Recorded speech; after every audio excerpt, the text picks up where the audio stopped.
Mirë, mirë se keni ardhur në Ekopolitikë me mua Besart Kadian. Këto që në 4 ditë të vështira për çdo qytetar të Republikës së Shqipërisë, një bilanc me të vërtet që nuk e prisnim, pra 49 viktima deri tani dhe shpresojmë ky të jetë numri final dhe me qindra njerëz të cilët janë lënduar. Përveç kësaj ka patur dhe shumë dëme fizike të ndërtesave dhe jemi akoma në gjendje të jashtëzakonshme në 2 prej qyteteve të Shqipërisë, ndoshta edhe sot një qytet i tretë. Dhe akoma shumë qytetarë janë të paqartë nëse mund të strehohen apo jo në shtëpitë ku janë, nëse do të ketë apo jo tërmet tjetër, të cilët padyshim nuk mund të parashikohet. Po të paktën në këtë emision do mundohem të trajtojmë me disa ekspertë të kësaj fushë, të paktën të dimë sigurinë që kemi në banesat tona dhe masat ndoshta që duhet të marrë dhe qeveria për sa i përket për të ardhur në ndihmë më shpejt qytetarëve, sidomos me emergjencat civile. Pa humbur kohë, dua të prezantoj panelin tim, zotin Gazmend Oketa, i cili është inxhinjer dhe urbanist gjithashtu. Zoti Oketa, faleminderit që pranovat ftesën. Faleminderit për ftesën. Sot do të trajtojmë vetëm këndvështrimin tuaj profesional, pra krejtësisht e lënë më një anë Ekopolitikë. Zoti Agron Haxhimali, i cili është ekspert i çështjeve vendore, Agron mbrëma, faleminderit që pranovat ftesën. Profesor Sazan Guri, Ambjentalist, por gjithashtu me disa njohuri edhe për çështjen e tërmeteve, çfarë pasosh ato sjelljen dhe çfarë si mund të mbrojmë ndoshta. Inxhinjer gjeolog me njohuri për ambientin. Faleminderit. Nuk është fajin që keni disa profesione në publik. Faleminderit. Bash inxhinjer gjeolog bile projektus. Se ka dhe inxhinjer gjeolog shkëlqyeshëm atë mund të kontribuoni akoma më shumë në emision dhe zoti Aulon Kalaja, i cili është aktivist dhe ka ndjekur në afër në disa prej pikave më të prekura ndoshta nga tërmeti. Aulon, faleminderit që morë kohën dhe erdhi në studio. Vetëm pak më parë po të binte telefoni për një kamion të ri që po vjen me ndihmë nga qytetarët. Po, janë në fakt disa kamiona që po vinë, disa janë nisur nga Rimini, nga Italia, në një qytet tjetër do vinë të dielën prapë nga Italia dhe një kamion po vjen në këto momente është në pikën doganore të Qafthanës nga Korçova dhe Shkupi, pra nga Maqedonia Veriut. Dhe ju nuk keni përfaqësues qeveritar. Arsye pse po koordinohen juve? Sepse besoj se kanë parë në rrjetet sociale atë që ne i çojmë tek individët dhe po bëjmë një punë për te shtetit, këtu besoj që nuk mjafton shteti, sepse po të kishte mbajtur vetëm shteti, besoj që nuk do ishim këtu ku jemi. Prandaj ne kemi menduar që të shkojmë nëpër shtëpia dhe t'ia ndajmë vetë qytetarëve. Do merrem pak më vonë me pjesën e se si shkon më mirë ndihma aty njerëzve që kanë nevojë sot, por do të dalim te ju zoti Oketa. Edhe para filluar emisionin, pyetja e parë që bëra është a ishte të parashikueshme nëse do i mbijetonin apo jo tërmetit disa prej ndërtesave në zonën e Durrësit dhe të Krujës? Atëherë, do të përpiqem që të përdor terma sa më të thjeshtë, që të jenë mundësisht sa më i kuptueshëm për qytetarët. Dhe emisionin do marrim shumë qetë vetëm pikërisht për të sqaruar qytetarët sepse absolutisht është një temë që nuk besoj se ka nevojë për debat, përkundrazi gjithë secili me mendimin e vet dhe me ekspertizën e vetë, shpresoj që të qartësojmë dhe qetësojmë. Qetësojmë është pjesa kryesore mendoj opinionin publik. Ne diskutuam dhe pak më parë nëse do të mund të parashikohen një gjë e tillë. Atëherë le të bëjmë një ndarje në 2 kategori të objekteve, të cilat do t'i klasifikohen në aspektin juridik. Ndërtimet me leje ndërtimi dhe ndërtimet pa leje ndërtimi. Përsa i takon ndërtimeve me leje ndërtimi, absolutisht, pothuajse në 100% të rasteve, duhet në rast se do të ishin respektuar të gjitha procedurat ligjore dhe standardet e projektimit dhe të ndërtimit, pak a shumë duhet ndodheshim në një situatë ku këto objekte duhet kishin pothuajse një shifër 0 në shkatrim. Mund të kishim dëmtime, por jepni siguri të plot për këtë. Pra projektimi sipas standardeve ligjore do jetë siguri nëse po. Sepse e kam thënë edhe në 1-2 raste tjera, është një shprehje që thotë tërmetet nuk vrasin, vrasin godinat.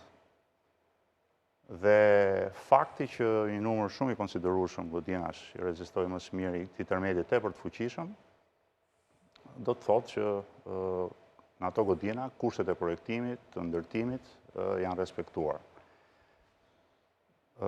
Kategoria e 2 të ndërtimeve pa leje është disi më e vështirë që t'japësh një opinion, pasi me aq sa kam arritur të shoh këto ditë në disa objekte ku më është kërkuar një ekspertizë si inxhinjer strukturist, projektues që jam, por edhe eksperienca që kam dhe në zbatim, apo edhe eksperienca teorike në mësimdhënie.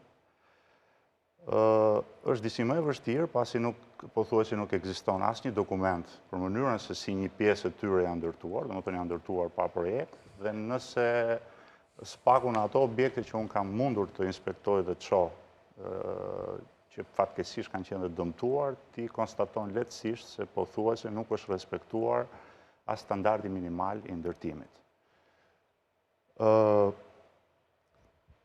Ky do të ishte një klasifikim i thjeshtë. Para se më pas për të vazhduar, do doja që të përmendja se tek e fundit statistikat krijojnë edhe panorama më të qarta. Që nga viti 1990, që kjo statistikë që referohen krejt rastësisht koincidon edhe me ndryshimin e sistemit tek ne, sipas të dhënave ndërkombëtare, tërmetet i kanë marrë jetën rreth 800.000 banorëve në të gjithë botën.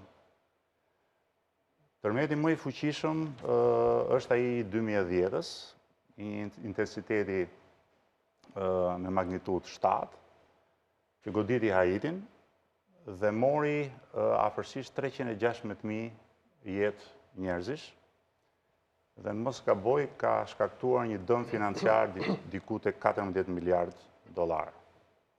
Për ta kujtuar, Haiti është ndër vendet më të varfra në botë. Ndoshta edhe flasim pastaj për cilësinë e ndërtimeve. Që është justifikon? Po, atje me sa më mend u shëmb edhe pallati presidencial, mos gaboj. Tani, për të pasur një pasqyrë statistikore të asaj çfarë ka ndodhur me tërmetin, i cili ishte goxha i fuqishëm, duhet ta themi, minimalisht do të duhej që të kishim për zonat e goditura sa banesa, një kaçe, dy kaçe apo shumë kaçe janë, sa prej tyre janë goditur, sa janë dëmtuar, sa janë shembur, dhe kjo do të jepte një panoramë më të qartë dhe në raport në një përqindje se sa prej këtyre godinave janë dëmtuar.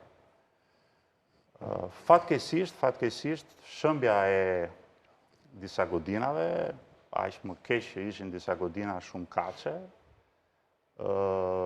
quan rritjen e numrit atyre banorëve të cilët fatkeqësisht humbën jetën nën këto godina. Dhe pa dashur të nxitohem në nxjerrje konkluzionesh, pasi gjykoj se është akoma herët, personalisht edhe për shkak të profesionit, por edhe për shkak të natyrës, ndjeshmërisë, mirë është që ti kemi të gjitha dhënat sakta, por në disa prej tyre konstatohet lehtësisht që ka ndërhyrje, cënim të strukturave. Fatkeqësisht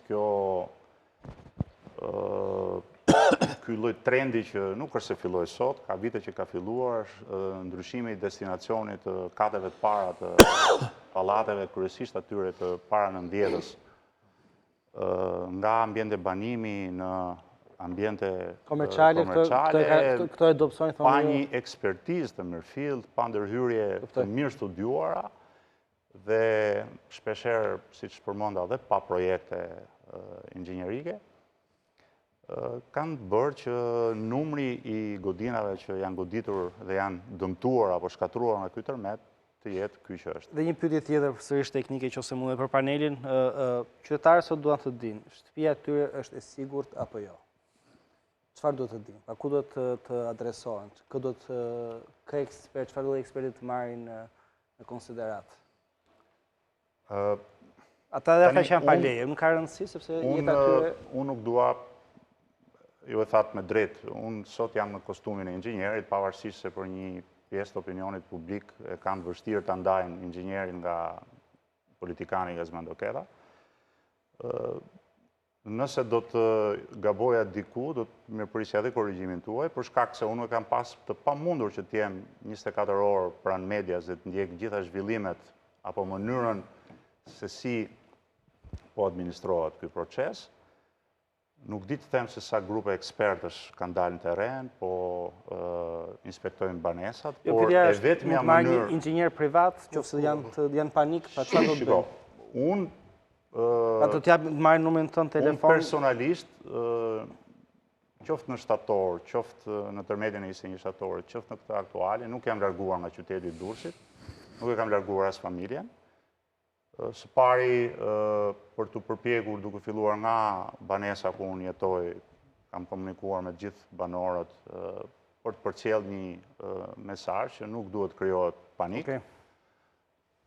Kam nedur në Durrës për t'ju përgjigjur telefonatave të miqve, të kolegëve, për t'inspektuar ato objekte që i kam projektuar vetë, apo dhe objektet të miqve, apo të atyre banorëve të cilët ndjehen të pasigurt për shkak të disa dëmtimeve që banesat e tyre kanë marrë. E vetmja rrugë është që për të dhënë një opinion të shpejtë nëse banesat janë të rrezikshme apo jo, është një grup inspektimi, mundësisht 2 apo 3 inxhinjerë. Shumë mendje është gjithmonë më mirë se sa një mendje. Kjo vlen, besoj, për gjitha profesionet, aq më tepër për një situatë të tillë. Por ajo qytetarët mund ta garantojnë vetë, sot jemi në panik, jemi dakord që shumë qytetarë po flenë në makina ose po largohen nga qyteti. Jemi në situatë paniku. Të do afroj vetëm shteti, apo mund të gjejnë një mënyrë më të shpejtë, ai që thonë juve 2 inxhinjerë të cilët atyre ata e besojnë për një pallat të mundshëm ose një ndërtesë? Tani ka 2 lloje, le të themi, garancish. Është njëra garanci juridike dhe dëmshpërblimi që disa nga këto banorë duhet marrin dhe detyrimisht duhet finë institucione shtetërore. Dhe është pjesa tjetër, ajo që thash, që unë duke respektuar dhe profesionin tim të inxhinjerit, jam përpjekur që me këdo që kam kontaktuar, qoftë edhe rastësisht, dhe duke ditur që unë jam inxhinjer ndërtimi, më ka kërkuar që të shkojnë të vizitojnë banesën e tij, jam përgjigjur pozitivisht. Në ato raste kur kam gjykuar se banesa paraqet rrezikshmëri, i kam rekomenduar që duhet largohen nga banesa. Deri më tani, kryesisht e referohem tani pallateve të larta.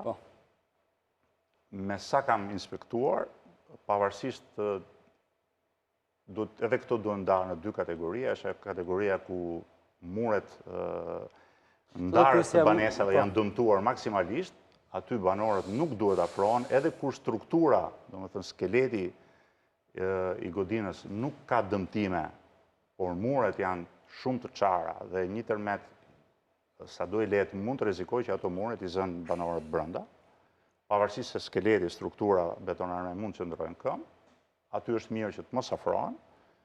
Ka raste tjera pastaj që strukturat nuk kanë asnjë lloj dëmtimi, për shkak të tani dalim në po krisje për shkak se shumë familje kanë krisje në kanë krisje.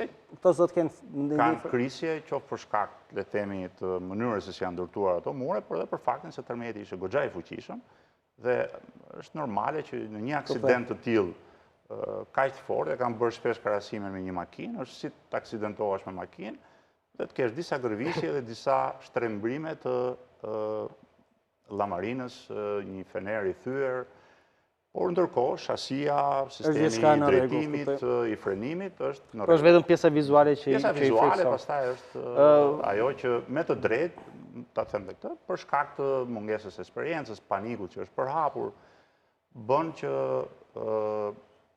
banorët të largohen.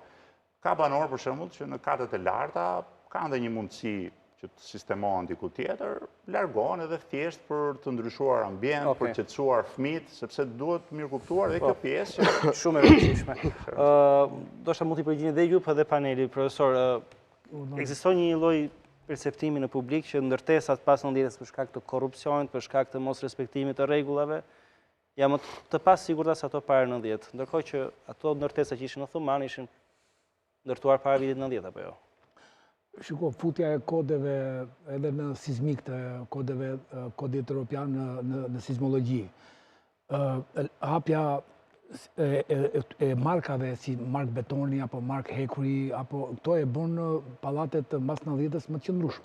Fakti që pallatet e viteve 2000 dhe këtej sidomos nuk pësuan as çare, as pasarite, as krisje, tregojnë që tërmeti u gjunjësua para inxhinierisë së ndërtimit, apo inxhinierisë së konstruktorit, apo sismologjisë, apo edhe gjeologut inxhinierik që është fusha e parë që fillon aktiviteti ose protokolli i ndërtimit i një vepre urbane, qoftë ajo urë, qoftë pallat banimi. Kështu që ato që pësuan janë pasaj ose të bëra, tërmeti njerë ishe më tepër anon për mua fatkeqësi njerëzore. Sepse jo që fatkeqësi njerëzore për shkak të cilësisë së ndërtimeve. Për shkak të cilësisë së ndërtimeve një, për shkak të mosmarrjes masave të asaj që paralajmëroi Zoti dhe natyra në 4 metra, në 3 metra të mëparshme, koriku, gushti, është 21 shtatori. 3 metra një paralajmëroi natyra. 2, 3 domethënë është populli i përkëdhelur, një qeveri e përkëdhelur që diçosh 3 metra përpara në 21 shtator të arrijë në sekuencë pozitive. Atëherë ra koriku në këtë nivel, ra gushti, edhe 21 shtatori erdhi në rritje niveli, ndërkohë që u kuptua që shpërtimi i energjisë së të tretit, të 21 shtatorit, nuk ishte me tërmete të shumta që domethënë që të quhesh që u shkakua zëmrata e tokës. Ndërkohë jo se pritej dyti, po statistika dhe probabiliteti historiku të tërmeteve ta mundson atë të dytin. Dhe atëre, në pati që nuk patëm një viktim, se do duhet kesh viktima që të marrësh masë, sensibilizohesh, të quhesh dramatike, situata e tjerë, dhe e morën shumë lehtë. Komisionet nuk ishin me inxhinjera ndërtimi, me inxhinjer, bile mua sot më thanë, po ti inxhinjer gjeolog, më thanë, pse duhet të jesh në komision? Unë vajta vullnetar, duke ndihmuar me qindra qytetarë, duke i parë në makro. Më po vi mesazhe tani thonë që a mund të dërgoj foto të ambientit se nuk di nëse është e banueshme apo jo. Pra asa s'ka zgjidhje nga qeveria apo nga autoritetet. Dhe ndërkohë që komisionet që vajtën në 21 të shtatorit, ishin komisione të profesioneve, ne i themi profesione parazitare, ku profesioni udhëheqës është inxhinjeri, që edhe bile dhe inxhinjer do të kenë inxhinjerin gjeolog, inxhinjerin sismolog, inxhinjerin konstruktor, inxhinjerin ndërtimi që zbaton. Po pra tjetër, po inxhinjerat unë i kam vëre, është një shkencë që kanë emus përbashkët. 10, 12 apo 15 inxhinjera që dolën në këtë treg, 3-4 ditë, që media edhe për media duhet binde ky mort që çikon të inxhinjera, sepse po ti vësh rreti, unë shpeshherë jam thirrur si kuzhinier në për media. Se që bëra një libur që nga bajtja bëra të drejt libur, po gjithë përqendrohemi, në rregull, dakor. Të drejta të gjitha për këtë, dakor. Edhe do të them që kur vajtën, erdhë tha ai, sa bukur, ça popull të sjutet më që kemi, erdhën tha ai në Thuman, nuk erdhën me tha, edhe erdhën për vdekjet, erdhën për morta. Pra, ky është komisioni që vajti njëre përcaktoi jo funksional, jo të banueshëm, ndërkohë që ndërtimet në Thuman janë të viteve para 90. Para 90 përcaktuara nga komisione janë pa banueshme. Ndërkohë që Ministria e Rendit, ose falë mbrojtjes, i quajti që urdhoni 3.000 euro, 3 milion, dhe bëni atë qatin lartë. Edhe kështu ndodhi me shumicë, ose një pjesë e bën vetë. Dhe pasaj, për herë të 4, si punë e historisë me Zoti që ta la atje në det, u tash e 3 herë që merr vargë e tjera. Pra ndodhi ajo që pra për ju ka diferencë ndërtimeve para 90-s në ndërtuar në Durrës, Tiranë, Krujë? Diferenca është ke protokolli i mbajtjes sa që quhet sigma, aftësia mbajtje trolli, që është sigma e tokës, që jep një lloj studimi gjeologo-inxhinierik me 5 shpime, 4 në buzë, në cepa dhe 1 në mes, ku bashkia sot vendimmarrësi duhet të kishte me kohën kolonat e kampioneve për secilin pus, dhe jo të merret relacioni gjeologo-inxhinierik apo studimi të merret si copy-paste për të transportuar, nëse këtu kemi një të bërë realisht, nësa në një vend tjetër ka shkuar në mënyrë të kopjuar dhe që mund të ngjajë stresa, po që nuk janë kur të ngjashme të barabarta. Kështu që ky është gabimi i parë. Por nga gabimi i parë gjeologo-inxhinierik, që se ka bërë këtë studim, fillon gabimi i dytë, që është konstruksioni, sepse inxhinieri konstruktiv e mbështet mbi këtë forcimbajtëse të trollit që llogarit aftësinë me shkenë me gjatë. Dhe shtën që në zonën Kënetës dhe në zonën e plazhit është rekomanduar ndër vite që mos ndërtohet. Nuk ka mikrozonim sismik dushi për këtë pjesë, dhe është anashkaluar si zonë që nuk ndërtohet. Por në fakt që do thotë gjithë ato që janë ndërtuar tashmë, po gjeologjia inxhinierike thotë që ndërtohet dhe në ujë. Kështu që letjet Kënet, letjet Palokënet, vetëm se ajo ka masa të tjera shtrënguese. Pikërisht të nuk ka kontrolluar. Ndërkohë që ndërtuesit funksionojnë tjenë në zonat të ndryshme. Bravo. Atëherë, në datin si shtator, pikërisht të kontrollojë qeveria, që ti e ke ngritur vetë, apo e ka ngritur shteti i viteve para 90-s, ajo të bënte pikërisht të lloj demarshi për kontrolluar cilësinë e banesave. Pas ty, Aulon, se ndoshta ti e njeh më nga afër dhe rastin në Thuman. Një pyetje që vjen nga qytetarët dhe është pyetje që prek me mira, besoj, në Shqipëri. Në një pallat thotë në 5 kate, në terrasë janë vendosur 16 depozita uji me 1.000 apo 500 litra ujë. Sa dëmshme është kjo? Shumë e Unë nuk doja të ndërhyrja, por edhe Po, mund të pyetja rikthehemi. juaj, po, edhe pyetja juaj, nuk mund të bësh një ndarje me thik të ndërtimeve të para 90-s dhe pas 90-s. Fakti tregoj që janë rrëzuar ndërtime edhe të reja, edhe të vjetra. Gjithçka ka të bëjë me sparje respektimin e kushteve dhe standardeve në ndërtim. Nëse do të bënim një klasifikim apo do të jepni një rekomandim se çfarë duhet inspektuar me urgjencë, pavarësisht se mund të jenë dhe zona të paprekura nga tërmeti. Por objektet e para 90-s mund të jenë objektet cilat janë ndërtuar me kontribut vullnetar. Një mësues jepte mësim gjithë ditën, mbaronte shkote para 90-s flas, shkonte bënte beton. Një këngëtar apo aktor mbaronte estradën që përgatitej para dite, shkote pas dite bëhej murator. Në gjykimin tim, këto objekte duhen urgjentisht kontrolluar, verifikuar në gjithë Shqipërinë. Edhe si kur t'je ndërtuar mirë, po të shikosh përgjithsisht në këto banesa të para viteve 90, me këto tulla apo parafabrikat, në një farë mënyre janë sistemuar familjet me më pak mundësi ekonomike, cilat për shkak pa mundësisë ekonomike kanë dhe më të vështirë me mbajtjen. Kam përshtypjen me aq sa mund atë shoh, për shembull ato objektet e Thumanës, ato depozitat lartë. Nëse ato për 10 vjet i mbajnë ato tullat vazhdimisht në regjim të lagur, rrjedhin depozitat, askush nuk interesohet që të mbylli, uji vjen me orar, ikën uji për gjysmore, punon s'punon nga lexhandja, nuk rrjedh më sepse nuk furnizohet, por tullat e asaj banese janë në një sistem 24 orë pothuajse lagështie. Gjë që bën dobësimin e hapësive mbajtëse, si t'llaçit, si tullës. Po jap përmend një element. Shtoj edhe ato që thamë që vjen ai katit parë, e blen, rrafshon, prish, bën, hap hapësira, hap dyert dritare, ul themelet për të fituar lartësi, e dobëson strukturën. Në mos gaboj e thash dhe në fillim, kemi ndërtime të kohës Italisë, ai teatri i famshëm kombëtar që u klasifikua për motive politiko, korrupsioni si shumë i rrezikshëm për të shembull, me sa jam informuar nuk ka dhënë asnjë shenjë. Në Durrës mbas tërmetit dolëm nga banesa, pasi ishte tërmeti shumë i fortë, theu në shtëpi qelqurina, edhe për qetësuar familjarët dolëm, dhe fillova të shikoj vizualisht gjitha banesat rreth rrotull, duke filluar nga zona afër bashkisë, ndërtimet e vjetra të kohës Italisë, kur normalisht pritej për shkak të mungesës së kushteve të projektimit dhe ndërtimit antisizmik në ato vite, nuk kanë luajtur vendit fare, bile kanë rezistuar mjaft mirë, nuk kanë pothuajse më aq sa kam arritur të shoh. Problemi i këtyre depozitave është në rast se ato pikojnë gjithkohë dhe dobësojnë tullat e llaçit. Problemi përveç asaj është dhe pesha. Zakonisht ato banesat peskaçe të periudhës para 90-s apo dhe katërkaçe i kanë pasur soletat e taracës të llogaritura, që ne i quajmë me gjuhën tonë ngarkesë të pashfrytzueshme, që do të thotë aty mund të hyjë dikush për mirëmbajtje, për të bërë një hidroizolim, për të vendosur një antenë, dhe kaq. Tani njerëzit ecin me këtë, ka 10 vjet thonë përgjithsisht që e mban taraca këtë. Po ja që vjen një ditë që nuk e mban më. Pra ju çfarë rekomandoni, të hiqen apo të vazhdojnë? Tani, të rekomandohet që të kemi ujë 24 orë për shembull. Është një fjalë, domethënë, ajo është një fjalë goje, është e vërtet, por nëse do të bëjmë Inxhinjer, se në njerë intuita e njerëzve është më e madhe se parametrat shkencëtorë tonë. Po është e thjeshtë ajo që thotë. Absolutisht. Është e thjeshtë. Më fal ta them këtë.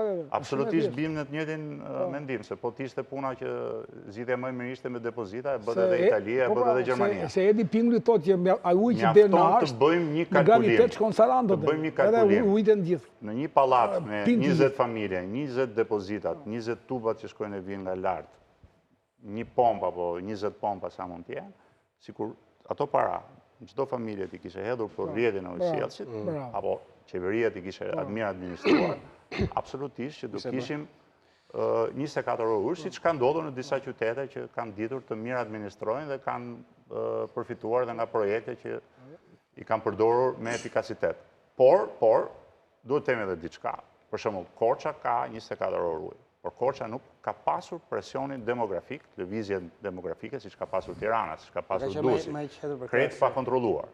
Janë kushte, po Gradeci është në kushte tjera, Shkodra është në kushte tjera. Domethënë është e lehtë ta thuash, por e vështirë ta. Para se ta mbyllim këtë pjesë parë, dhe kërkoj ndjesë dhe të ftuarve tjerë, se doja vetëm të shpjegoj pjesën teknike që për të siguruar nga ana inxhinjerike cilësinë e ndërtimeve. Ju thoni që ato që janë me leje dhe kanë pasur të gjitha projektin zbatimin sipas standardeve ligjore, do të jenë të sigurt deri diku 100%? Jo.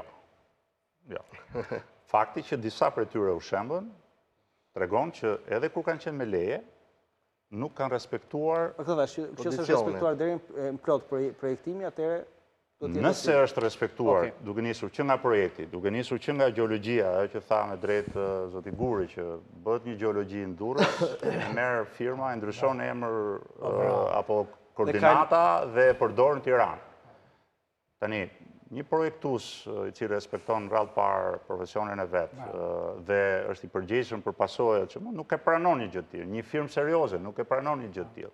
Problemi këtu te ne sot është që janë bërë ndërtues ata që s'kan asnjë lidhje me profesionin e ndërtimit, që shohin ndërtimin thjesht si biznes, por nuk e shohin si një profesion që të jep në rrallë parë dhe kënaqësi dhe sigurisht ti duhet mbash përgjegjësinë dhe unë profesionin tim sigurisht me atë jetoj çdo ditë, por do të rikthehemi nuk e shoh si tek Auloni biznesmen. pas reklamave. Aulon pikërisht për të parë se si është gjendja në terren pas këtij panikut shkaktuar nga tërmeti dhe është një panoram nga zoti Haxhimali se çfarë nuk ka funksionuar nga strukturat shtetërore për të japur ndihmë sa më shpejt ato që tham pak më parë. Këto ndihma që po vinë se ku do të shkojnë më shpejt dhe më mirë. Kalojmë në reklama dhe kthehemi sërish në studio dhe mund të vazhdoni me pyetje ndoshta edhe teknike për të ftuarit. Kemi inxhinjer, si gjeolog gjithashtu dhe njohës të ligjeve dhe të terrenit, të zotin Kalaja. Reklama dhe kthehemi sërish në studio. Rikthehemi në studio në emisionin Ekopolitikë. Disa për pyetjeve janë teknike të qytetarëve për sa i përket cilësisë së ndërtimeve të tyre dhe çfarë masash duan të marrin, por para se të kalojmë atje duhet edhe për ata qytetarë të cilët po na ndjekin që janë në situatën e ndoshta në qell të hapur, në kuptimin që ndërtesa e tyre tashmë është e prishur ose mendojnë që është e pabanueshme. Qeveria sot ka marrë një vendim që çdo ndërtesë e cila konsiderohet e pabanueshme të prishet menjëherë. Një vendim që ndoshta vjen si shok për shumë për qytetarët që kanë pronat e tyre, por gjithashtu do kompensohen. Ky është një diskutim që do bëhet me kohën. Por fakti është që sot shumë me mijëra qytetarë po jetojnë në çadra, apo jo? Disa janë larguar drejt qyteteve tjera strëhuar, por si është realiteti në të paktën në zonën ku ju keni qenë Aulon në Thuman? Unë që nga momenti i parë, fatkeqësisht e them nga kjo studio, kam dhënë lajmin e parë për çështjen e Thumanës kur ra tërmeti. Më raportuan për të vdekur, por unë nuk pata zemër ta shkruaja, por thash që ka klithma në rënoja. Ka njerëz të cilët po vërtasin. Ishte përgjegjësi e madhe për ta dhënë këtë lajm, por pastaj me njëherë mediat e tjera e morën, aty kishte disa skena të cilat nuk do doja ti japim edhe ngjyrime optimiste të gjithë kësaj situate. Përsa i përket terrenit, kam qenë për disa ditësh në Thuman, që për atij momenti non stop kanë kaluar orë, ndërkohë që më vonë jemi stacionuar edhe në pjesën e kampit që u ngrit në Fushkruj dhe në Bupq, në Murqin, në Bilaj, në fshatin e Budullës, në Tarin, në Mallkuç dhe në disa zona rreth e qark Bupqit, pra që e rrethojnë vetvete fshatin e Bupqit.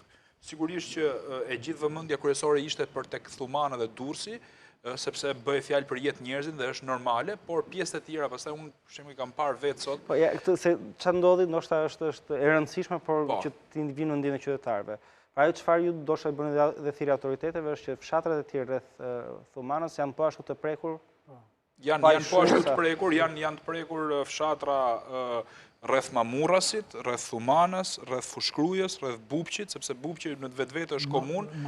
Maminas, Laç, Shkafane, Manza, ka një sër zonash tjera, po do flas për zonat që unë i kam parë vetë me sytë e mi. Pra kam mbuluar Thumanën, Fushkrujën dhe Bupqin. Bupqi është komuna, por ka fshatra tjerë që përbëjnë Bupqin, pra. Këtë po them. Dhe Thumana pikërisht kjo ndërtesë që folëm pak më parë që është ndërtuar para viteve 90. Në tërmetin e 21 shtatorit u konsiderua e pabanueshme apo jo? Disa nga, shiko, atje ka një problem shumë të madh sepse disa shumica domethënë ose më saktë të gjithë vdekurit në Thuman kanë ndodhur pikërisht në këto pallate. Janë 3 pallatet të cilët kanë pasur vdekur. Përveç një pallati i cili është shembur diagonalisht, profesor, është nga të dyja anët, ndërkohë aty nuk ka pasur të vdekur, ka qenë vetëm një nën e moshuar, e cila i kishte krijuar dera vakum dhe nuk i hapej, pra dera blinduar dhe e kanë nxjerr shumë më vonë, ajo ka qenë gjallë, pjesët e tjera kishin dalë njerëzit, për shembull mund t'ju them një rast që ka rënë një grua nga kati 5 dhe nuk ishte pas probleme. Tek 2 pallatet e tjera, tani vim aty ku janë prodhuar vdekjet, pra te 2 pallatet e Thumanës që ka pasur viktima, kanë qenë pallate shumë problematike dhe në tërmetin e 21 shtatorit ato duhet kishin dalë jashtë juaj apo mendim zyrtar. Tani unë nuk jam ekspert, por po ja u them. Nuk jam ekspert, por kam diskutuar me banorët që kanë aty, sepse unë kam humbur miqtë e mi në një nga pallatet. Bujar Çuka, shok i imje, unë kam qenë dhe në funeral, pra ardje, ka humbur gruan dhe djalin e tij në atë pallat dhe më tregonte se si ishte marrë vendimi që ata të rinin aty. Dikush tjetër më tha që ky pallat, disa eksperti kishin thënë rrini s'ka problem këtu, etj.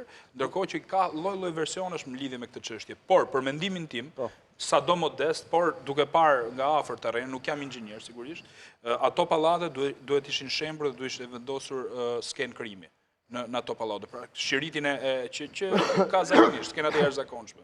Sepse ky shirit u vendos vetëm kur prodhoi viktima. Kjo është fatkeqësi e madhe për zonën e Thumanës. Përsa i përket pyetjes tuaj në lidhje me çështjen unë do doja t'i bëja një thirrje kryeministrit që të tërhiqej nga deklarata që nuk kemi nevojë për ndihmë, por kemi nevojë për para. Është një deklaratë shumë e keqe kjo. Pse e thoni këtë? Një deklaratë e shëmtuar, do të thënë, e para nuk shkon në aspektin njerëzor, pra ti bësh thirrje njerëzve, dikush do të kontribojë, por nuk ka para më zotërisht, të kontribojë. Dhe merr batanien e shtëpisë dhe e jep dikujt. Kjo është shmenduri e madhe, kjo që bën ai. Ndërkohë që nevojat në terren, kthehemi te patjetër se aty do dalë, nevojat në terren, njerëzit janë pa bukë. Pra, i njeh kryeministri fshatrat e Bubqit, kjo është pyetja. A ka struktura për t'ja raportuar atje situatën? Ne po i shohim çdo ditë vetë se çfarë ndodh. Pra, këta njerëz kanë nevojë që nga ushqimet, që nga aja deri te zhëja. Mu marrin telefon vetë dhe më thonë, "Ore, çfarë keni nevojë?" Kemi nevojë për gjitha përveç parave. Kjo është përgjigjja kryesore. Kemi nevojë për gjitha përveç parave. Ne që po krefim terrenin, do të thotë ata duan ushqime, duan batanie, duan sfungjera, duan dyshek, duan gjitha. Sepse ne çadrat nuk i sigurojmë dot. Si po funksionon tani Aulon nga eksperjenca juaj? Pra ato familje të cilat mendojnë ose kanë sigurt që pallati ose ndërtesa aty është e pasigurt. Shkojnë dhe regjistrojnë gjekundi që shkojnë dhe qëndrojnë në çadra apo janë të paregjistruar? Është faqja se ta them, zoti Bathana Xhiu sot në një emision tha që në Kosovë po vinë njerëz se si është shpishur fare ndërtesa dhe po strehohen në Kosovë, janë 300 prej tyre. Pra, pa dashur ta bëjmë të madhe këtë, por si funksionon vetëm këto? Ky lloj abuzimi vjen keq që zoti Xhiu e pas ka thënë këtë, sepse mund të thonim ne shumë gjëra për zotin Xhiu, po ky lloj abuzimi është krejt normal në këtë situatë. Ne do merremi me pjesën e regjistrimit këtu në pyetje. Do ta them. Mundem mos ta për të ndihmuar. Tani, më duket se për shkak situatës po gabojmë dhe po e vendosim gjithë vëmendjen tek banesat, kur banesat janë funksion i njerëzve. Këtë po pyesim, pra emergjencat civile. Vëmendja është tek njerëzit, edhe ata njerëz që si është dëmtuar banesa, porçe me fëmijë të vegjël, kanë mësuar kanë paranojë, trauma, kanë paranojë, kanë njerëz që nuk hypin në ascensor edhe në kushte normale. Shumë drejt. Që kështu mos paragjykojmë askënd. Ishte një ngjarje shumë e rëndë dhe në qendër të vëmendjes duhet të jetë njeriu. Dhe jo banesa. Gazmend, pyetja e parë ishte për ata që janë akoma pasiv. Absolutisht, unë e mirë kuptoj pyetjen. Tani kalojmë tek terreni. Nëse meqë tash nuk kemi debat. Të themi patjetër të themi. Duhet jemi të qartë një gjë. Dhe fare miqësisht, por aq sa mund të ndikojë thirrja ime. Të gjithë ne që kemi shpëtuar nga ky tërmet, që jemi me këmbë, me duar, jemi në rregull, duhet të kthejmë kokën dhe të shohim tek ata njerëz që kanë humbur jetën. Gjë më të çmuar se jeta nuk ka. Betonin, tullat, llaçin, televizorin që është ty. Janë të dorës dy, pa pikë dyshim. Ka me mira njerëz që janë terren sot dhe pastaj është absolutisht, hajde ta administrojmë këtë situatë që t'ja lehtësojmë Tani, me tonelata ushqime po vijnë nga Kosova, nga Maqedonia dhe nga jashtë. Ku shkojnë, si administrohen, si e ke këti eksperiencën? Po, eksperienca ime është kjo, këta kanë bërë një shtetërrethim të kampet, që ishin deri para pak kohësh, nuk lejonin, unë i kam qarë me forcë në disa vende, si në Thuman, si në Fushkruj, për t'i futur ushqimet, nuk i kanë pritur shumë mirë kamionat që kanë ardhur nga Kosova, disa edhe i ka përzën, do t'a themi këtë studio, të cilët kanë marrë një vendim tjetër, sepse unë prisja disa ndihma nga Gjakova ditën e sotme, dhe u kthye mbrapsht ato buzi, sepse thanë që do të dislokohen në Prizren. Pra, dhe vetë qytetarët e Kosovës kanë marrë një vendim atje, po mbledhin ndihma në Prizren, në këto momente që flasim. Pra, nuk është se janë pritur mirë. Disa nga ndihmat janë marrë dhe janë futur në për palestra, në për shkolla e tjerë, dhe nuk i kanë lënë drejt për drejt kontakt me qytetarët atyre që kanë dashur t'i ndihmojnë. Kjo ishte pjesa pare shtetërrethimit. Pjesa dytë... Shteti po i administronë për palestra, në për ambientet që i gjenë vetë dhe thotë grumbulloni këtu. Do i sillni këtu sepse nuk mundi dorëzoni, po nuk i sollët tu, kthehuni mbrapsht. Kjo ka qenë disa, ne i kemi parë denoncimet, disa portale. Tek pjesa dytë, pastaj ajo që bëm neve, përveç se krehëm të gjitha këto kampe, pra u futëm me, jemi zënë me policë të tjerë, mua betet tilla që kanë ndodhur në çdo kamp. Kush është autoriteti i kampit për shkak? Është e qartë? Është një person që ka vendosur për shembull ku e diun tani një autoritet, kryetari i bashkisë ose deputeti i zonës e tjerë, njerëz që edhe nuk është se kanë lidhje domethënë me terrenin, nuk i njohin njerëzit të kështu. Pa pakën si autoritet zyrtar. Këta janë policia, fusin pastaj security e tjerë çrëndsi ka. Ne kemi shkuar nëpër shtëpia dhe një pyetje njerëzit që janë atje në kamp. Kanë një emër mbiemër dhe ku banojnë? Megjithëse është një proces burokratik dhe ka dështuar në shumicën e rasteve, ata kanë një emër dhe janë shënuar aty. Disa tjerë, të cilët, sepse duhet flasim, disa persona nuk kanë shkuar në kamp. Se atje ka rrezik epidemie, nuk ka tualete, ka probleme tjera. Ka ato tualetet portative, pra që ne i dim gjithë dhe ka mund të ketë edhe smundje, pra në rast se do qëndrojnë gjatë dhe unë e përshëndes të vendimin për të zhbërë kampet në një farë mënyrë, sepse ato janë për momentet e parë. Sidomos kur binte shiu, unë mbrëm kam qenë Fushkruj, që ishte një rrebesh i madh shiu dhe imagjinonin stadium ishte ujë deri në gjuhë. Çfarë mund të bëjë një njeri në kamp në ato momente? Pra, kemi një pjesë qytetarëve të cilët nuk janë futur në kampe dhe nuk kanë pranuar të futen në kampe, por janë shtëpijet. Nëse mundem të dhëna tregojnë nga shteti shqiptar që janë 5500 persona të cilët janë pas tre sot. Ndërkohë kampet nuk mbajnë më shumë apo jo se sa ky numër. Po diskutim që nuk diskutohet. Ajo që bëm neve tani, çka ka ndodhur. Tek personat që nuk kanë pranuar të jenë në kampe, kanë shkuar në oborret e shtëpisë. Pikërisht ata njerëz që kanë shtëpia private dhe kanë pak obor përpara dhe kanë sajuar çadra. Kjo ndodh për shembull fuqishëm tek zona Bubqit, tek zona Malsis Krujës, tek zona Krujës apo në zona tjera që unë i kam prekur me radhë. Këta njerëz nuk kanë nevojë për paramësh zotëri për momentin. Këta kanë nevojë për ushqime, kanë nevojë për veshmbathje, kanë nevojë për batanie. Ku janë ndihmat, me që tha kryeministri që jemi full dhe i kemi ndihmat të plota, ku janë? Nuk kanë vajtur tek qytetarët. Po sigurisht që s'kanë vajtur, mëse është proces i jashtëzakonshëm. Prandaj Italia ka korpusin e vullnetarëve, të cilët në një moment caktuar dalin gjithë në terren dhe krefin zonën. Do ta bëj një punonjës social i bashkisë krefin e gjithë zonës. Më vjen keq tani. Prandaj ne kemi dalë terren dhe po veprojmë këtë mënyrë. Ne dalim terren dhe ata na shikojnë me inat. E kuptoni se çfarë ndodh? Nëse mundem të pikërisht i pyetje që vjen dhe nga qytetarë që do t'ia kaloj fjalën Agronit. Mund të më thoni kush është drejtori i emergjencave civile? Dhe ku ka qenë këto ditë? Pra diskutimi është sepse zoti Çuçi është vendosur sot në krye paktën në hierarki qeveritare për menaxhimin e krizës. Ndërkohë kemi një drejtues të emergjencave civile. Drejtori i përgjithshëm zoti Hakiçako. Atëherë mirë, duke po se që tha Auloni për vështirësinë, për autoritetin, për mbajtjen e qytetarit. Atëherë legjislacioni shqiptar këtu do ta marr ta filloj çik më ndryshe. Pak pse kemi gjithë këtë situatën sot? Sepse kemi dy pika që unë kam rendit, referuar eksperiencës time të gjatë në fushën e qeverisjes vendore, por dhe faktit që gjatë punës time kam menaxhuar gjatë jetës time dy situata të tilla. E para në 99 që ne pritëm shumë kosovarë, unë kam qenë atë kohë i zgjedhur dhe kam qenë drejtori një kampi me 1500 të ardhur nga Kosova, që për një javë u menaxhua situata dhe në ditën e 8-9 ju hapëm shkollat. Pra, imagjinoni në ç'kushte kemi qenë dhe sa mirë kemi funksionuar se vinte era shtet. Nuk ishte shumë lojë virtuale, ishim më shumë realist. Sot dominohet më shumë ai në atë versusin real apo virtuale, kam mbytur kjo pjesa virtuale dhe gjërat reale harrohen. Dhe eksperienca dytë, pa dalë do t'i qartësoj gjërat Pra ku ishin komunat që ishin më afër qytetarëve funksiononte më mirë. Po ishte dhe sisteme më, pavarësisht se ato periudhë para vitit 2000, imagjinoni problemi kishin, po esenca, koncepti i shtetit për të qenë më korrekt kishte një dinamik, një frymë më ligjore se sa sot. Theksoj pra sot e ka mbytur pjesa virtuale që rrëmbehet opinioni publik në për ekrane, në për selfie, se sa të shkojmë të qytetarit që po thot zoti Kalaja. Dhe pjesa tjetër, në vitin 2010 kemi pas përmbytjet e zonës veriut. Kam koordinuar ndihmat nga mbi 200 komunat të Shqipërisë, për komunat e veriut nuk pat asnjë problem. Ishin më të organizuar, më të konsoliduar, me struktura më të ngritura, me më pak para, por gjërat ishin më me shpirt dhe më funksionale. Vim sot. Sot kemi këtë defekt sepse kemi kuadër ligjor dhe institucional shumë të shpërqendruar dhe as pak korrekt. E them kuadrin ligjor sepse që nga qytetari vetë, që nga institucioni i bashkisë, që nga qeveria, në fakt ne kemi një mungesë kulture, kur kërkojmë të bëjmë shtëpinë, ne përcaktojmë vetë, unë do ta bëj shtëpinë tek toka ime. Edhe nuk kam nevojë as për gjeologun, as për inxhinjerin, por vetëm mund të respektojmë formalisht ato që duhet, ato burokracitë që më kërkon ligji atë lejen e ndërtimit, dje një inxhinjer çfarë do, edhe u kry puna. Ky është një defekt i madh. Shkojmë pastaj tek institucioni i bashkisë.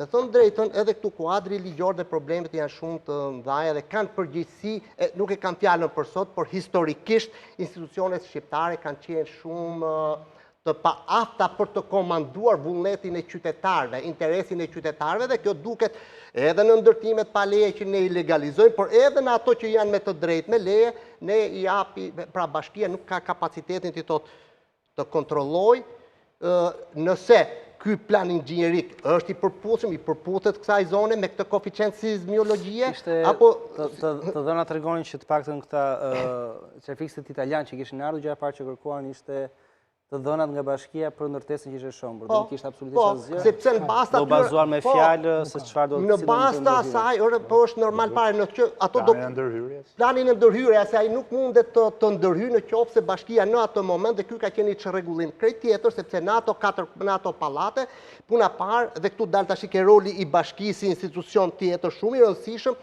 por shumë vulnerabël, shumë të dobët dhe nuk po e marrin vetas as pas kësaj reformës territoriale që u krijuan shumë të mëdha.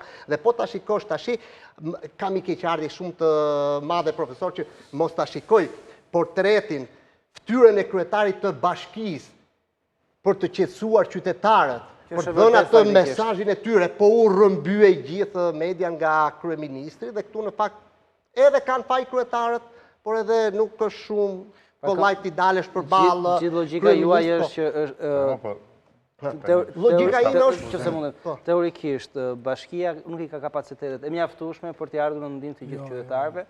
Dhe prandaj duhet ndërhyrja e qeverisë qendrore. Por do të vinte pastaj te qeveria sigurisht. Bashkia njeh si më mirë i terrenit. Do të ishte më prezent. Po e para herë pra do të dalë atëherë në qoftë se vin ke prezenca, jam i zhgënjur në fakt. Jam krejt i keqardhur sepse edhe ligji i ri numër 45 për emergjencat për mbrojtjen civile përcakton qartë kush janë detyrat e kryetarit bashkisë, kush janë detyrat e prefektit dhe të zyrës së mbrojtjes civile në nivel bashkie, në nivel qarku dhe në nivel qeverie. Një shkëmoqje e tillë pa pikë organizimi, dhe kjo më vjen keq në fakt që sot në vitin 2019 mos t'i kemi të konsoliduara këto gjëra. Kjo pyetje për sa i përket profesor. Mund të ndërhyjni, po? Jo, vazhdo. Ja, pastaj thash, e merr timonin qeveria, e mbyt gjithë me PR-in më të madh, e mbyti gjithë, e la në hije. Ju se këthejnë dy gjëra nga dyra dhe bashkiakët, edhe kjo mua nuk ikne. Po, ajo kjo gjë mua nuk më pëlqen. Por për sa i përket pjesës tjetër të angazhimit, të solidaritetit, pavarësisht dinamizmit, sepse ne duhet ta pranojmë në fakt që ka pas goxha dinamik, goxha prezencë, edhe qendrore, edhe lokale, edhe ndërkombëtare, ka pas një vullnet shumë të mirë, por thelbi i gjës, në mënyrë se si janë organizuar lë shumë për të dëshiruar në fakt, edhe kjo tregon që ne nuk kemi struktura për të qenë për të menaxhuar situata të tilla. Profesor, kemi fjalën, apo mund të ndërhyjë direkt se keni patjetër. Për ta plotësuar në kuptimin që Unë asistova në rastet në një koordinatori... A keni eksperiencën direkt në teren? 10 orë, 3 ditë në 10 orë në teren, 2-3 orë në Facebook edhe 3-4 orë në për televizione, kam punuar 7-18 orë këto 3 ditë. Dhe asistoja në zbutjen e marrëdhënieve, shumë. Kam dhe një autoritet caktuar publik, më dëgjohet edhe hyja parall dhe hyja ku doja të hyja. Për shumë që mësova, është edhe dhimshme.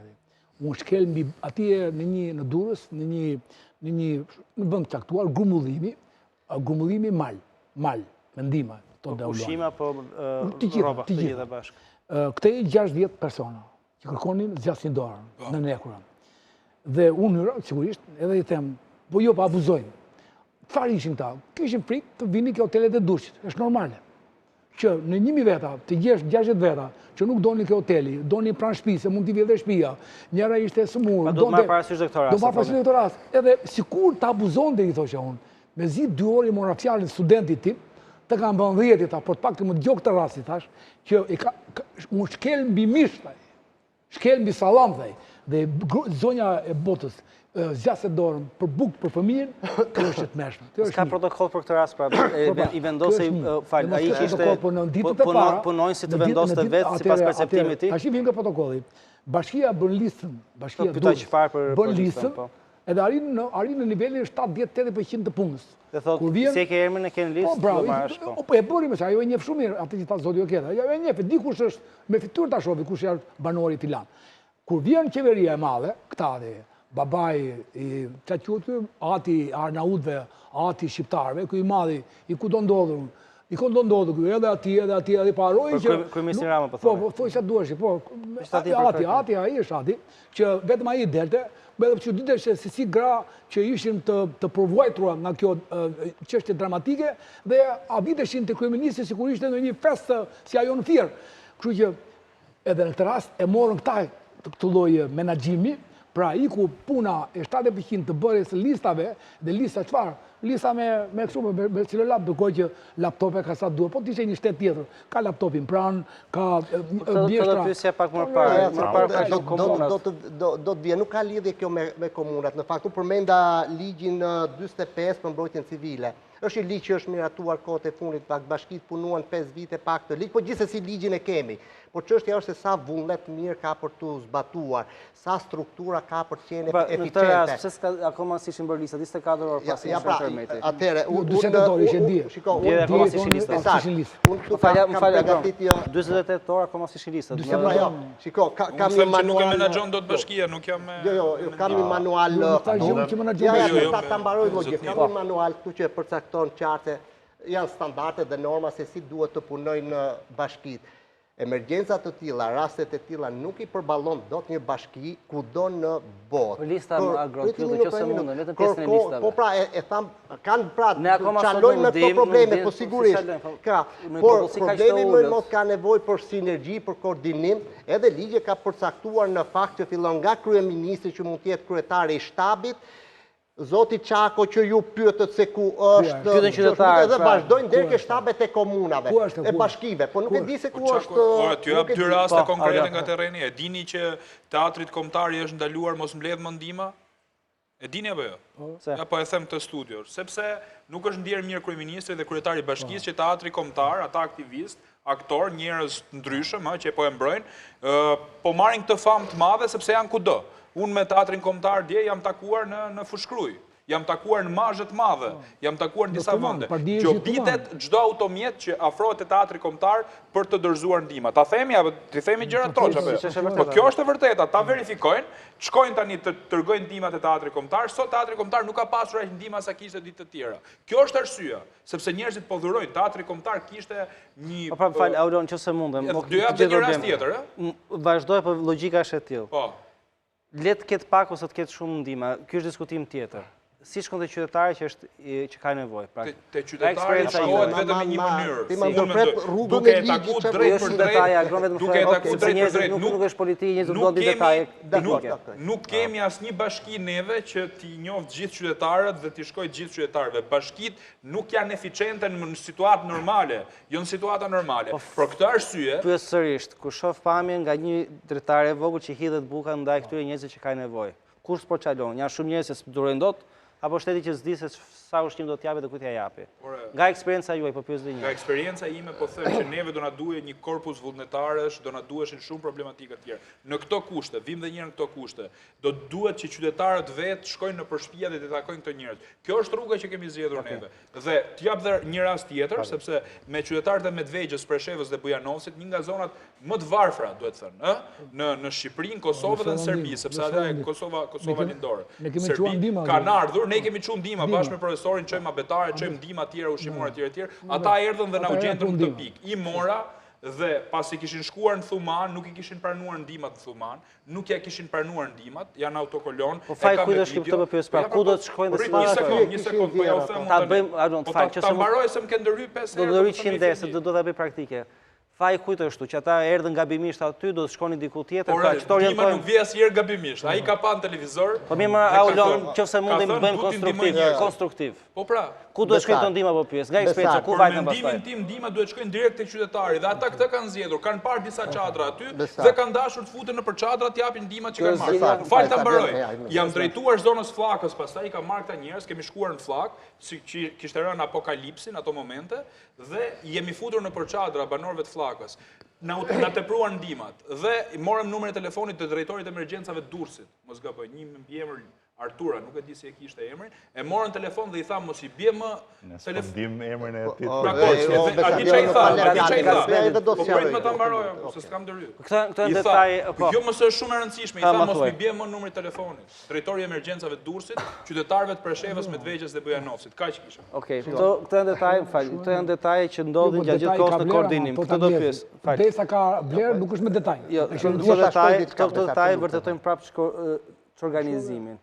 Do thosh pra pjesën ligjore? Nuk do të them pjesën ligjore, por edhe një herë, përmenda dy eksperiencat e mia dhe për t'ju referuar Auloni që thotë që drejtori i emergjencave thotë mos merrem në telefon. Atëherë ka vetëm ligjor që duhet ta pranojmë në fakt në qoftë se ka kampe të organizuara, të monitoruara. Primi nuk pra keq, dakor, pra keq me probleme. Sigurisht që dhe ndihma duhet të jetë koordinuar, duhet të jetë adresuar qartë. Sjellja e drejtorit të emergjencave shumë e keqe, por ama nuk na lindet drejta. Çfarë thot ligji, kush e ka autoritetin këtë rast? Por e kanë ligji thotë kështu që ka qendra ku depozitohen të çdo lloj ndihme dhe ndahet siç merret e inventarizohet dhe certifikohet me letër që e ka sjell Auloni nga ky për t'i dhënë dhe i parë mirënjohje atij. Mbahen në vende të sigurta. Nuk shkojnë direkte në kamp. Unë nuk e di, pra pajtohem dhe shqetësimi është i drejtë, por nuk na lindet drejta që secili të marrë ato ndihma t'i çojë aty kudo. Ta po pyes, pa nuk do të shkojnë direkte në kamp në qytetar. Dil çoj ku dush, diku në vend jo i minutë. Po me ka nevojë për sinergji dhe për sinkron, edhe për ta vu shtetin, i çik është i shkëmbojtur. Nuk ka shtet është zotrinë këtë po themi, përderisa s'ka shtet do t'i marrin vetë dhe do shkojmë te qytetarët. Po është shumë taktike më. Njerëzit janë pa bukë atje më zotri. Do të shkoj të kapun kryetarin edhe t'i them na këtë bukën dhe jepi atij qytetarit. Unë shkoj te qytetari drejt për drejt. Ne duhet të komunikojmë me kryetarin e bashkisë, të shkojmë te qendra, të shkojmë tek qendra e magazinimit. Do të jemi më praktik. Çdo bashki ka organizuar këtë lloj qendre. Në çdo qarka, edhe qeveria ka pjesën e vet. Aty ku magazinohen, aty duhet të trokitet qartë dhe aty duhet shkojnë. Shpërndarja duhet bëhet zyrtarisht me këto. Je dakord me këtë pjesë pra? Nga eksperjenca ju edhe si ish ministër? Tani, momentin që kemi një krizë tillë dhe është politika ajo që administron, duam s'duam, do futemi tani edhe në ca detaje me ngjyrime politike apo komente politike. Sigurisht, unë kam eksperiencat e mia në pozicionin e zëvendës kryeministrit, kam drejtuar 2 herë situata emergjente, një herë për zjarret, një herë për dëborën. Kam drejtuar dhe grupin e punës që u ngrit për të përballuar situatën që u krijua pas ngjarjes në Gërdec. Ajo që besoj që pavarësisht për masave krejt tjera të atyre ngjarjeve, i bënte të suksesshme ishte fakti që në cilindor rast kishte një koordinim të qeverisë qendrore me pushtetin lokal. Pa pas asnjë lloj paragjykimi për ngjyrat e të zgjedhurit vendor, nëse ishte i djathtë, i majtë apo i Tash mos ka paragjykim se është e njëjta ngjyrë, është e thjeshtë. Tash i kanë humb fare. Tani le të kthehemi tek situata aktuale. Unë do të flas me ato që kam prekur në terren dhe ato që kam perceptuar. Pra, Auloni thotë që vinë shumë ndihma, do të shkojnë kam, nuk i pranojnë. Ti lem momentalisht ndihmat, unë të flas për pjesën që di të flas edhe që mund të jem më konkret. Së pari është tepër e qartë dhe tepër evidente që edhe këtë rast zoti Rama po tenton që të jetë lojtari i vetëm. Është krejt normale, është kryeministri i vendit, duhet të jetë në ballë të Jo dha aq normale, jo dha aq normale. Le ta mbaroj. Mëse gala po. Është normale që ai të jetë se është kryeministri i vendit. Por të mos dim se kush është drejtori i emergjencave civile.